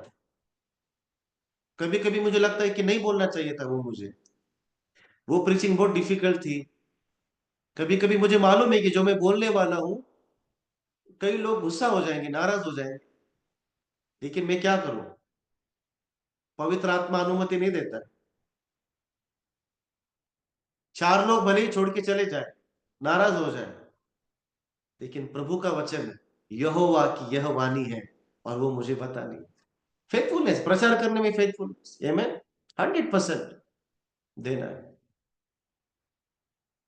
आकान का छोटा सा चोरी उसके लिए विनाश का कारण बनी, और वही गलती मलाकी में याजकों ने करी, जो आकान ने करी थी।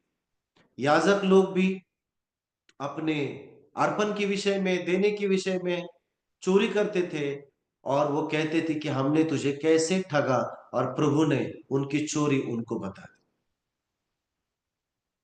मेरे प्रियो, हम में से कई लोग ये बोलेंगे, नहीं हम तो लेकिन बहुत प्रार्थना करते हैं, बस दशमांश नहीं दे पाते।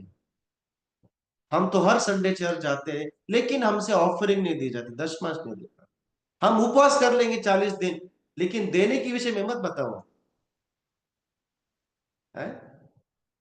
ये मान लो ऐसा है कि किसी को आपने गाड़ी के बारे में बताया, ये गाड़ी को 4 पहिए है, इसके 6 गियर है, लेकिन गाड़ी दी नहीं हाथ में चलाने की, कैसे चलाएगा वो व्यक्ति? गाड़ी के बारे में सब कुछ मालूम है उस व्यक्ति, है ना, ये फोर्ड गाड़ी है या ये इस कंपनी की गाड़ी है ना, इससे 6 सीटर है या 4 सीटर है, सारी डिटेल गाड़ी के बारे में, लेकिन गाड़ी कभी चलाने को दी ही नहीं प्रैक्टिकल, कैसे चलाएगा?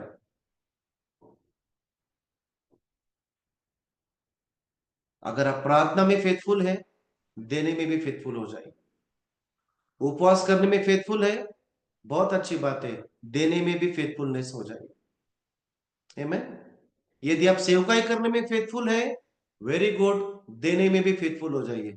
पास्टर सबसे पहला एग्जाम्पल होना चाहिए देने का, सबसे पहला example, first fruit, tithe, offering, तभी हम बाकियों को बता पाएंगे और लोग उस चीज को फॉलो करेंगे। आमीन। आपकी शिक्षा भी प्रभावशाली होगी, पवित्र आत्मा का अभिषेक आपके ऊपर आएगा, जो आप जानते हैं पैसे से नहीं खरीद पाएंगे। आमीन।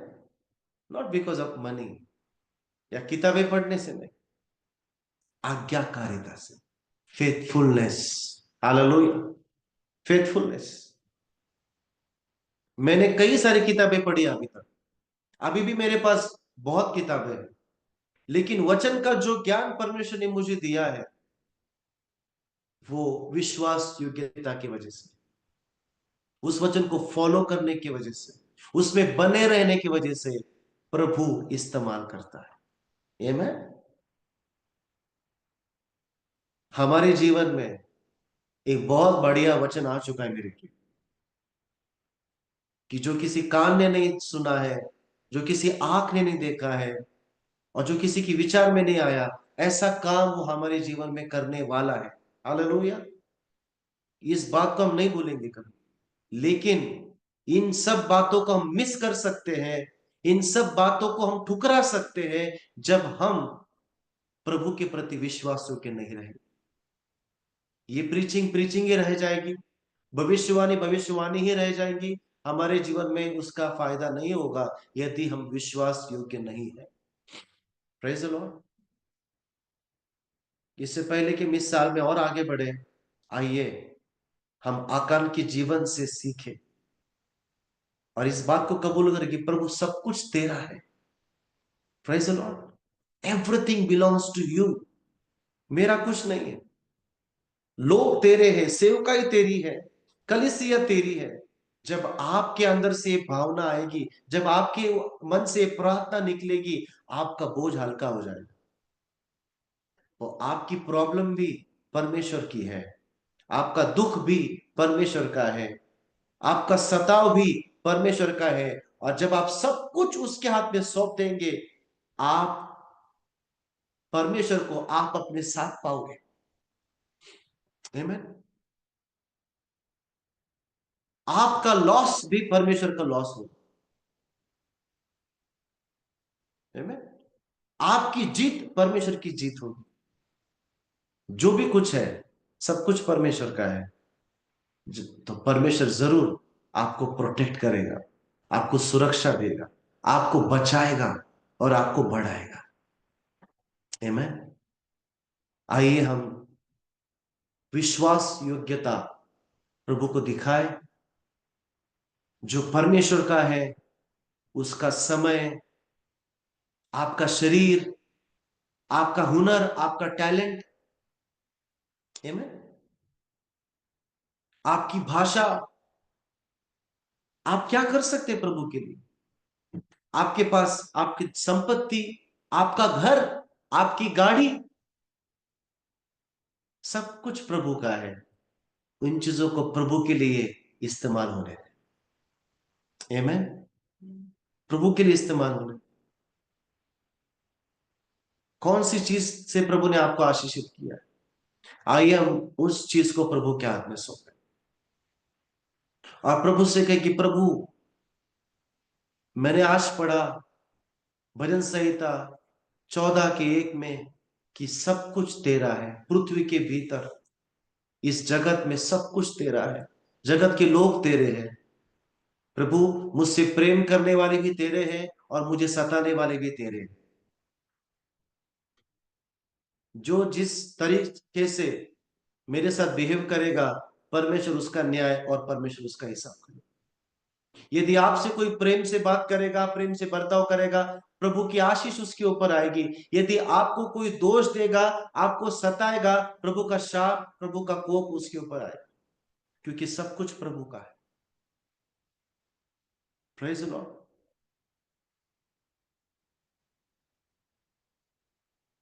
अपने बच्चों को समर्पित करें, पति पत्नी को, पत्नी पति को प्रभु के हाथ में दे, रिश्तेदारों को प्रभु के हाथ में दे, अपने सेवकाई को प्रभु के हाथ में दे दो। गाय बकरी बैल है, आपके पास शीप है, खेती है, आपके पास बिजनेस है, दुकान है, आपके पास नौकरी है। आइए हम इस साल की शुरुआत में प्रभु के हाथ में सौंप दें। कहे कि प्रभु सब कुछ तेरा है, उसके बीच में मैं भी नहीं आना चाहता। मैं भी नहीं आना चाहूंगा, ये सब कुछ तेरा है परमेश्वर। आइए हम प्रार्थना करें। आइए हम प्रार्थना करें। हालेलुया। इससे पहले हम गीत गाएंगे योग्यता से। योग्यता से बढ़ के दिया है अपनी दया से तूने मुझे। योग्यता से बढ़ के दिया है अपनी दया से तूने मुझे।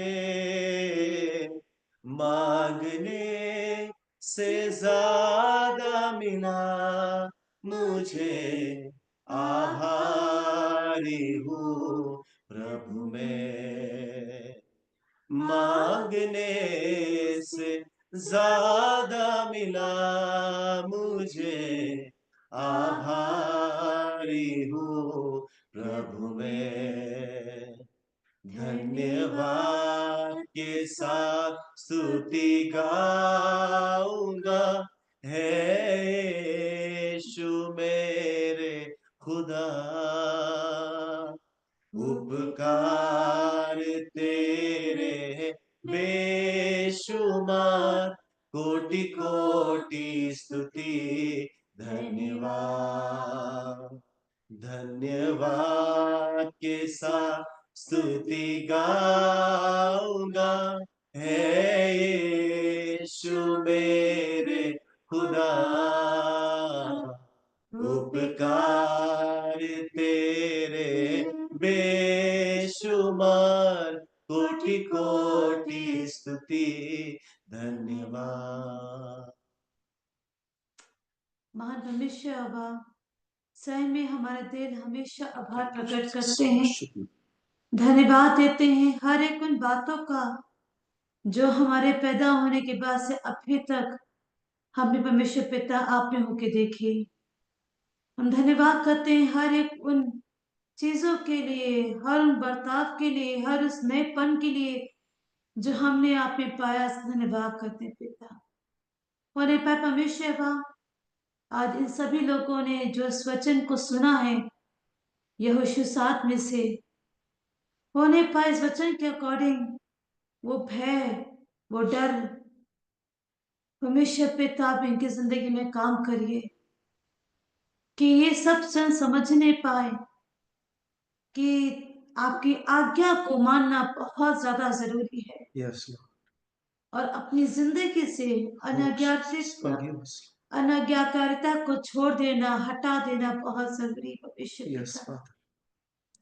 क्योंकि आपका वचन कहता है कि अगर तुम गुनगुने रह गए तो मैं तुम्हें उल्टी कर दूंगा। परमेश्वर पिता होने पाए ये गुनगुनापन आप हम सब के अंदर से हटा दीजिए परमेश्वर का, कि कोई भी जन आपकी वचन को आधा अधूरा ना पकड़े, पर पूरे तरीके से आपके वचन में चलने, उसमें बने रहने वाला बने, कि आपके उस दंड से बचे जो आप नहीं चाहते उनको, उनके परिवार को देना, उस बुरी बातों से बचे जो वो फेस कर रहे हैं परमेश्वर। Yes Lord. होने पा यीशु मसीह आपके नाम से मांगते हैं कि हर प्रकार का दिखावटी बनावटी जीवन आप हटा दीजिए परमेश्वर। Yes master. और इन सभी लोगों को आप परमेश्वर पिता सच्चाई में जीना सिखाइए परमेश्वर, कि ये सिर्फ ये ना कहें कि हाँ हम यीशु तुझे जानते हैं, पर अपने जीवन को दिखाने वाले बनने पाए। और ऐसी कोई बात जो ये पूरा नहीं कर पा रहे हैं आपके वचन के अकॉर्डिंग, उसके पूरा करने की आप इन्हें पवित्र पिता योग्यता दीजिए। Yes, Lord. और ऐसा स्ट्रॉन्ग बनाइए, स्पेशली करके इमोशनली और मेंटली, कि ये डिसीजन मेकर में कोई प्रॉब्लम क्रिएट ना करे पिता। Yes, Father. कभी भी अपनी इच्छाओं को या अपने घर की इच्छाओं को पहला प्रायोरिटी ना दे, पर आपको पहले प्रायोरिटी देने वाले बने परमेश्वर। इंसान को खुश करने के लिए जीवन ना जिए, एक जगह बैठ के सब देखने वाले ना बने, पर कैसे आपके राज्य के लिए आगे बढ़ के काम करना है, वैसा जीवन सिखलाई परमेश्वर। होने पाए कि उस दंड के सहभागी ना बने, पर जैसा सुना है कि हम एक परिवार है और हम सभी को आपके आज्ञा को मानना और उसमें बने रहना ज्यादा जरूरी है परमेश्वर। होने पाए कि वैसे ही चाल चलने में आप इन सभी की अगुवाई करी परमेश्वर। Yes, Lord. कि हर एक जन आपका भय माने, आपसे घबराए, आपसे डरे, यूं आपके प्यार को, आपके अनुग्रह को हल्के में ना ले ले परमेश्वर हवा, पर समझ के अपनी चाल को चलने वाले बने परमेश्वर हवा। हम यीशु के नाम से मानते हैं कि हर एक जन जो वचन जो पढ़ा है यूहन्ना 3:16, उसके अनुसार अपने विश्वास को बिल्कुल सही रूप से दिखाने वाले बनने पाए, कि यीशु अपने उस विश्वास में कोई भी डगमगाए ना ही किसी और चीज को पहले प्रायोरिटी दे परमेश्वर का। हम धन्यवाद करते हैं, हर बातों को धन्यवाद करते हैं।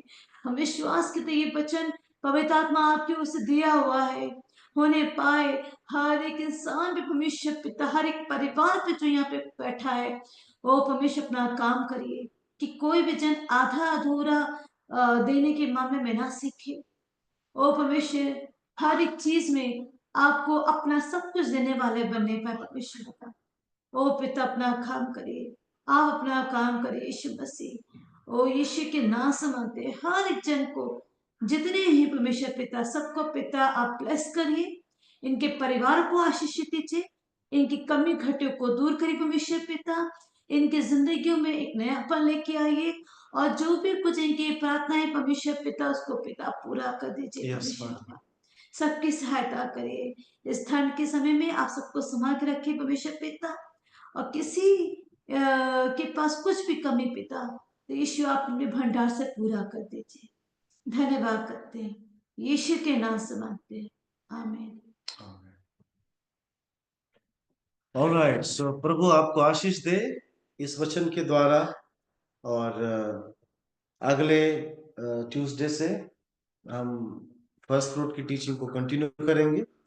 लेकिन ये बस एक बीच में मेरे मन में पवित्र आत्मा ने बताया, तो मैंने वैसे ही वचन आपके सामने प्रस्तुत करने की कोशिश की, और उस पर आप मनन कीजिए, अपने लोगों को भी सिखाइए, अपने जीवन में प्रैक्टिस कीजिए, और याद रखें विश्वास योग्यता हमें अपने से अगली पीढ़ी तक निवेश करनी है। आमीन। सो प्रभु आप सबको आशीष दे, सबको जय मसीह की। God bless all of you. जय मसीह की सब। जय मसीह की सबको, जय मसीह की।